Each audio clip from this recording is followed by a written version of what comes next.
በስመ አብ ወወልድ ወመንፈስ ቅዱስ አሐዱ አምላክ አሜን። ብሩክ ዘይመጽእ በስመ እግዚአብሔር ባርክናክሙ እመቤተ እግዚአብሔር እግዚአብሔር እግዚእ አስተርአየለነ። በእግዚአብሔር ስም የሚመጣ የተባረከ ነው። በእግዚአብሔር ቤት መረቅናችሁ። ስለ ቃሉ የአምላካችን የእግዚአብሔር ስም የተመሰገነ ይሁን። ልበ አምላክ ዳዊት በመዝሙር 117 ከቁጥር 1 እስከ ፍጻሜው ባለው ሐሳብ በሰፊው ይነግረናል። እግዚአብሔር አሁንም እንዲያስተምረን፣ እንዲመክረን፣ እንዲገስጸን የእሱ ቅዱስ ፈቃድ ይሁንልን። እግዚአብሔር በእውነት ለዚህ ቀን አድርሶን ሆሳዕና በአርያም ሆሳዕና በአርያም ሆሳዕና በአርያም በጌታ ስም የሚመጣ የተባረከ ነው እያል እንድናመሰግነው እድሉንና ጊዜውን ስለሰጠን ስሙ የተመሰገነ ይሁን። ከፍ አድርጋችሁ አመስግኑት። ብዙዎች አብረውን ነበሩ ማለት ዛሬ ምን ሆኗል? ዛሬ የሉም። ዘወረደ ብለን ጀምረን ዛሬ ላይ ብዙዎች ወንድሞቻችን፣ ብዙዎች አባቶቻችን፣ ብዙዎች እናቶቻችንን ሸኝተናል። እኛ ግን ዛሬ ላይ እንድንደርስ ምክንያት የሆነን ከሙታን ለይቶ ድምፁን እንድንሰማ ስላደረገን ስሙ የተመሰገነ ይሁን። አባታችን አምላካችን ክብር ይግባውና መድኃኔ ዓለም ክርስቶስ በመዋዕለ ሥጋዌ በዚህ ዘመን ሲመላለስ በስሙ ቅዱስ ቤተ ክርስቲያን በሰፊው የምታከብራቸው ታላላቅ በዓላቶች አሉ። ከነዚህ በዓላቶች መካከል አሁን ዛሬ እንግዲህ 9 አበይት በዓላቶች አሉ። ከነዚህ ከ9 አበይት በዓላት መካከል ዋነኛውና አንደኛው ይህ የሆሳዕና በዓል ነው። ሆሳዕና እጅግ ሁላችንም የምንደሰትበት መድኃኔ ዓለም በቃል ሳይሆን በምግባር ያስተማረበት በዓል ነው። ማቴዎስ ወንጌል በምዕራፍ 21 ከቁጥር 1 ጀምሮ ስናየው ወደ ኢየሩሳሌም ቀርቦ ወደ ቤተ ፋጌ ወይም ወደ ደብረ ዘይት ተጠጋ። ኢየሱስም ከደቀ መዛሙርቱ 2ቱንም ላካቸውና እንዲህም አላቸው፣ በፊታችሁ ወዳለችው መንደር ሂዱ። ወዴት ሂዱ አላቸው? በፊታችሁ ወዳለችው መንደር ሂዱ፣ እንሄድ ዘንድ ይገባናል። መድኃኔ ዓለም ይህን በሚያስተምርበት ሰዓት ከፊት ወዳለው መሄድ ይገባናል። ከፊታችን ያለው መንደር ምንድን ነው? ብዙዎቻችን መንደር የምናስበው ከተማውን ብቻ ነው። ከፊታችን ያለ መንደር አለ፣ እኛ የምንኖርበት መንደር፣ ኃጢአተኞች የማይገቡበት፣ ክርስቲያኖች ግን በእምነት እግዚአብሔርን የሚጠሩበት መንደር። ይህን ዓለምን ትተን በዛኛው መንደር እንኖራለን። ስለዚህም ከፊታችሁ ወዳለችው መንደር ሂዱና በዛችም የታሰረች አህያ ከውርንጭላዋ ጋር ታገኛላችሁ። ማንም አንዳች ቢላችሁ ለጌታ ያስፈልገዋል በሉ ይላል። ለማን ያስፈልገዋል? ለማን ያስፈልገዋል? ሁላችሁም መልሱ። ለማን ያስፈልገዋል? ለጌታ ያስፈልገዋል።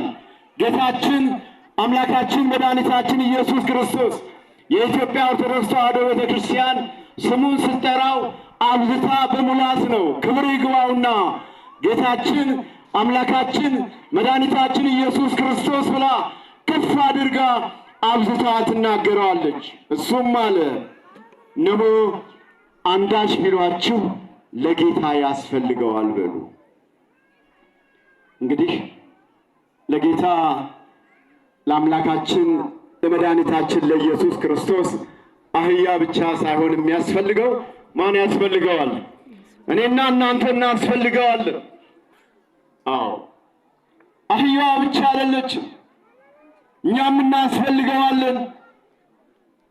አህያዋ ልታገለግል የተጠራችው። አህያዋ ታስራ ነበር። አህያዋ ከእናቷ ጋር ነበረች፣ አህያይቱን ከውርንጭላዋ ጋር። እኛም ዛሬ ለእግዚአብሔር እናስፈልገዋለን። ከታሰርንበት ክፉ ሐሳብ፣ ከታሰርንበት ከብሉይ ኪዳን ሐሳብ ወደ አዲስ ኪዳን ልንመጣ ይገባናል። ከታሰርንበት ከምድራዊ ሐሳብ አምላካችን መድኃኒታችን ኢየሱስ ክርስቶስ እኛን ይፈልገናል፣ እናስፈልገዋለን፣ ይጠራናል። ምን ያህሎቻችን አምላካችን መድኃኔ ዓለም ክርስቶስ ሲጠራን እነሆ ከታሰርንበት ተፈተን ልንመጣ ፈቃደኞች ሆነናል። ብዙዎቻችን ለመምጣት ፈቃደኞች አይደለም። ድምፁን ለመስማትማ እንችላለን። ነገር ግን አሁንም በቤተ ፋጌ ያሉ፣ አሁንም በየመንደሩ ያሉ፣ ታስረው ያሉ፣ በመከራ ውስጥ ያሉ፣ በስቃይ ውስጥ ያሉ፣ በስጋ ደዌ ያሉ፣ በሕመም ውስጥ ያሉ ለእግዚአብሔር ያስፈልጉታል። እናት ኦርቶዶክሳዊ ቤተ ክርስቲያን ሐኪም ቤት ናት። እኛ ደግሞ በሽተኞች ነን። በሽተኛ ደግሞ ምን ያስፈልገዋል? መድኃኒት ያስፈልገዋል። መድኃኒቱ ደግሞ ክርስቶስ ነው። መድኃኒቱ ትሕትናን ያስተማረን፣ ራሱን ዝቅ ያደረገ የድንግል ማርያም ልጅ መድኃኔ ዓለም ከቤተ ፋጌ ወደ ኢየሩሳሌም ሲመጣ ብዙዎች ደነገጡ ይላል። ይሄ በጣም በአዲስ ኪዳን የሚያስፈልገን ትምህርት ነው። ብዙዎች ምን ሆኑ? ብዙዎች ምን ሆኑ? ደነገጡ። ምክንያቱም የኦሪቱ ሐሳብ ሌላ ነበረ፣ እነሱ ይመኙት የነበረው ሌላ ነው። አምላካችን መድኃኒታችን ኢየሱስ ክርስቶስ እያደረገ ያለው ደግሞ ሌላ ነው። እነሱ ምድራዊውን ንጉሥ ይሻሉ። እውነት ነው። የተጎዳ ሰው ሕመም አለበት፣ ያዘነ ሰው ሕመም አለበት። ኢየሩሳሌም በቀንበር ባላውያን ነገሥታት ስንዝር መሬት የላቸው። ለብዙ ዓመታት በባርነት በውጣ ውረድ አልፈዋል። በሮማውያን ግዛት ቀንበሩ በዝቶባቸዋል። ነገር ግን ዛሬ ደግሞ ነፃ የሚያወጣቸውን ይፈልጋሉ። አዎ እነሱ የተመኙት ሌላ ነው።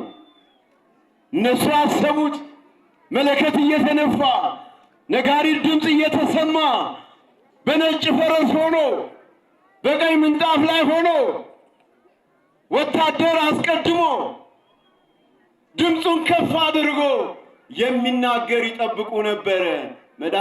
መድኃኔ ዓለም ግን ከነሱ ሐሳብ በተቃራኒው መጣ።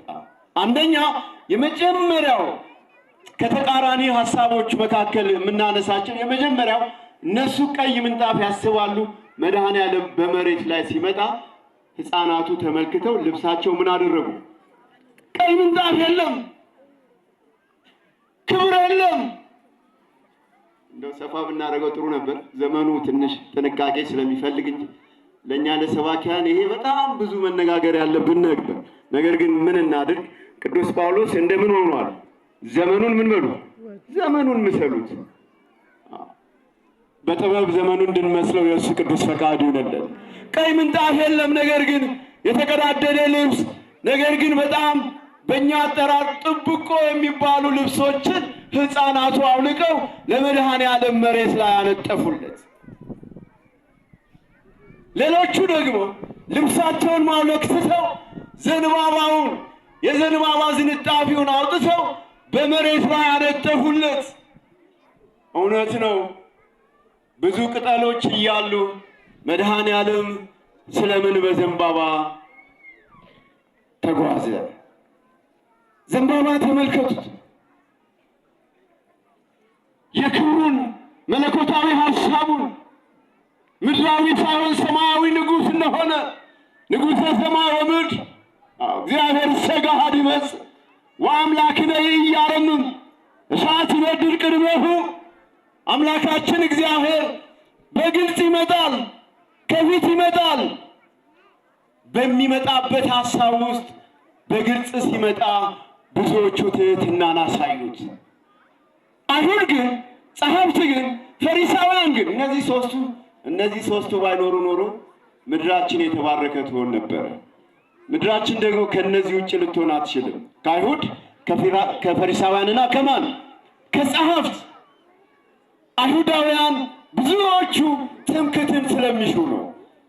ጸሐፍት ፈሪሳውያን የዘር ሐረግን ስለሚያስቡ ነው። አይሁዳውያን ትንቢት ስለተነገረላቸው ነው። ሱባኤ ስለተቆጠረላቸው ነው ነቢያቱ የተናገሩት። ብዙዎቹ ስለ እርሱ የተናገሩት ሐሳብ አለ። እነ ዘካርያስ የተናገሩት፣ እነ ኢሳይያስ የተናገሩት፣ እነ አብርሃም የተናገሩት፣ እነ ዳዊት የተናገሩት፣ እነ ሰሎሞን የተናገሩት በተለያየ ሐሳብ ትንቢቱን ይናገሩ ነበረ።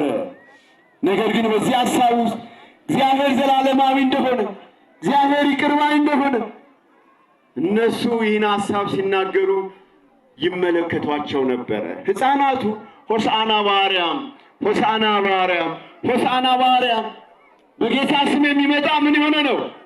ምን የሆነ ነው? የተባረከ ነው ይሉ ነበር። አመስግኑት፣ ክብር ይገባዋልና። አብዝተው ይጠሩት ነበረ፣ አብዝተው ያመሰግኑት ነበር። እናንተ ዝም በሉ። አሁን ቅድም እንዳልኩት ማለት እናንተ ምን በሉ? እናንተ ዝም በሉ። እኛ የምንጠብቀው ንጉሥ ይህ አይደለም። በአህያና በአህያይቱ ውርንጭላ ላይ በተናቀችው አህያ፣ በምትመታው አህያ፣ ዝም በምትለው አህያ፣ ሰዎች ሊቀርቧት በማይፈልጉት አህያ፣ ሰዎች መሸከም የማይፈልጉትን ለእሷ የሚያሸክሟት አህያ። በነገራችን ላይ በዓለም ላይ እንግዲህ በጣም አለ ከሚባለው ሊኖር አይችልም ብለን ከምናስባቸው መልክዓ ምድራችን መካከል በአውስትራሊያ ነው። በጣም በረዶ ያለበት ቦታ ላይ በአውስትራሊያ እንኳን አህያ በሁሉም ዓለማት አለች። በዓለማችን ላይ አህያ የሌለበት ምድር። እናንተ ዝም በሉ አሏቸው። እኛ ግን እናመሰግናለን። ስለምን እናመሰግነዋለን? ውለታ ስላለብን። ስለምን እናመሰግነዋለን? ለእኛ ሲል መከራ ተቀብሏል። ስለምን እናመሰግነዋለን? ነገ ዛሬ ያመሰገኑት እንደሚሰቅሉት ስለምናውቅ ዛሬም እናመሰግነዋለን፣ ነገም እናመሰግነዋለን። ትንቢቱን ይነገር ነበረ። አንቺ የጽዮን ልጅ ሆይ እጅግ ደስ ይበልሽ። አንቺ ኢየሩሳሌም ሆይ እጅግ ደስ ይበልሽ፣ ንጉሥሽ በአህያና በአህያይቱ ውርንጭላ ላይ ተጭኖ ወደ አንቺ ይመጣል። ኢየሩሳሌም፣ አሁን ስለ ኢየሩሳሌም በእርግጥ የሚነገሩ አንድምታዎች አሉ። ኢየሩሳሌም እጅግ ትልቅ ከተማ ናት። ኢየሩሳሌም ታሪካዊ ከተማ ናት።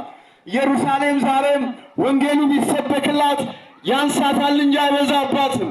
ኢየሩሳሌም ብዙ ነቢያት፣ አበው ደቂቅ ነቢያት ትንቢት የተናገሩላት፣ ነገር ግን ትንቢቱ በተግባር እየተፈጸመበት ያለው ኢየሩሳሌም ነው። ያችኛዋ ኢየሩሳሌም፣ የአሁኗ ኢየሩሳሌም አምላኳን የምትፈራ እግዚአብሔር የምታመልክ ለእግዚአብሔር የምትገዛ ዳግማዊት ኢየሩሳሌም። እስቲ በሉት፣ ዳግማዊ በሉ እስቲ። ዳግማዊ ምን? ኢየሩሳሌም ኢትዮጵያ ናት። ያቺማ አምላኳን ሰቀለች። ያቺማ ክብር አልሰጠችውም። ክብር ለሚገባው ክብር ስጡ። ስለምን ያዋርዱታል? ስለምን ይሰቅሉታል? ስለምን ይገርፉታል? ምንስ ስላደረገ ሐሞትን ያጠጡታል? ስለምንስ መከራ ያደርሱበታል? ያቺ ኢየሩሳሌም አምላኳን አላወቀችም። አንቺ ኢየሩሳሌም አህያ ጋጡን አወቀ፣ እስራኤል ግን ጌታውን አላወቅም። ዶሮ ጫጩቶቿን በክንፎቿ እንደሚሰበስብ ልሰበስብሽ መጣው፣ ነገር ግን አላወቅሽም። የመዳንሽን ቀን ብታውቂ ኖሮ ስለ ኢየሩሳሌም አለቀሰላት። በጣም የሚገርማችሁ ከቃሉ ጋር ናችሁ። እግዚአብሔር ከሁላችን ጋር ይሁን። ዛሬ ድረስ ምድር ከተፈጠረ 7518 ዓመተ ምህረት 2018 ዛሬ ድረስ አምላካቸውን ኢየሩሳሌም ያሉ ሰዎች ሁሉ አልተቀበሉትም። ለተቀበሉት በስሙ ለሚያምኑት ግን መዳን የሆናቸው ዘንድ ዛሬም ኢትዮጵያ ስለ ክርስቶስ አዳኝነት ፍጹም አምላክ ፍጹም ሰው በተዋህዶ ከበረ ብላ በሰፊው ታስተምራለች። ኢየሩሳሌም ታሪካዊ ከተማነቷ ብቻ አይደለም። ብዙዎች ነቢያት ለሞት ተላልፈውባት ተሰጥተዋል። ብዙ ደም ፈሶባት፣ አምላካችን መድኃኒታችን ኢየሱስ ክርስቶስ በኢየሩሳሌም በእስራኤል ምድር በተወለደበት በሥጋ በተገለጸበት ቦታ መከራ ተቀብለዋል። ሕፃናቱ አመሰገኑ፣ ሕፃናቱ ዘመሩ። የዘንባባውን ዝንጣፊ ስለ ክብሩ ነው። ዘንባባ በእሳት ብታቃጥሉት አይቃጠልም። ዘንባባው ጫፍ ላይ እሾህ አለ። አዎ መለኮታዊ ኃይሉን ለማሳየት ነው። ዘንባባ ፍሬ የለውም። እስቲ ይሄ ቅጠል አለ፣ ይሄ ዘንባባ ነው። ፍሬ አለው አለው ወይ? አለው? የለውም። ያለ ዘርአ ብእሲ ከድንግል ማርያም መድኃኔ ዓለም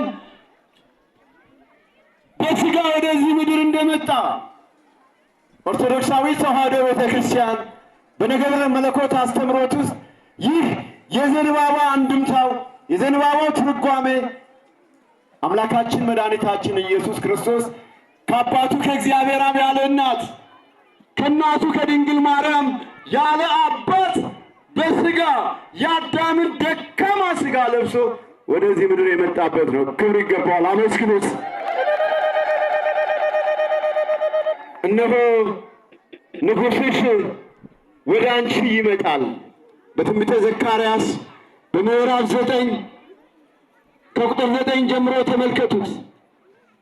ንጉሥሽ ወደ አንቺ ይመጣል። ንጉሠ ሰማይ ወምድር። ንጉሥሽ ስላት አንድ የሚለየው አንድ ነገር አለ። ምድራውያን ነገሥታቶች አሉ። መድኃኔ ዓለም ከምድራዊ ነገሥታት ይለያል። እንዳልኳችሁ ክብር ይግባውና ሕፃናቱ ዘመሩለት። ዝም በሉ ሲሏቸው እንግዲያውስ ዝም በሉ ካላችሁን እነዚህ የቢታንያ ድንጋዮች እግዚአብሔር ከዚህ ይጠብቀን። አሁን የቢታንያ ድንጋይ ሲል አንዳንድ ሰው እንደው ድንጋይን ይጠብቅ ይሆናል። አይደለም፣ እንዳትሳሳቱ።